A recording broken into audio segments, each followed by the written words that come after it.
Sarah Lou, Le Monde évoque un mélange des genres. Quelles sont nos informations? Alors, Le Monde évoque effectivement un certain nombre de points embarrassants pour Richard Ferrand. D'abord, le premier, c'est que son ex-femme, avec qui il est divorcé depuis une vingtaine d'années, a continué à travailler pour les Mutuelles de Bretagne, qu'il a dirigées pendant plusieurs années. Il a obtenu pour elle plusieurs contrats d'aménagement. Cette femme était décoratrice d'intérieur et elle a obtenu de travailler sur certains projets, certains sites de ces Mutuelles de Bretagne.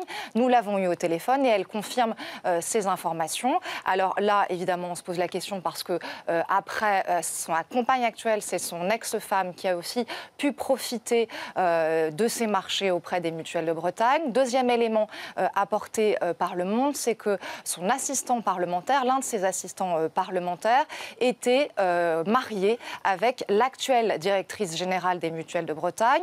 Nous avons joint également cet ancien assistant parlementaire qui était chauffeur de taxi. Le problème là, c'est qu'il n'en a pas fait mention, Richard Ferrand, dans sa déclaration d'intérêt de cet emploi. Et ça, eh bien, ça peut lui valoir au moins des remontrances de la part de la haute autorité qui surveille ces déclarations d'intérêt. Et puis, le troisième élément révélé par Le Monde et dont on a eu confirmation, c'est que lorsqu'il quitte les Mutuelles de Bretagne, qu'il devient député, eh bien, il continue de travailler en sous-main pour les Mutuelles de Bretagne. Il est chargé de mission.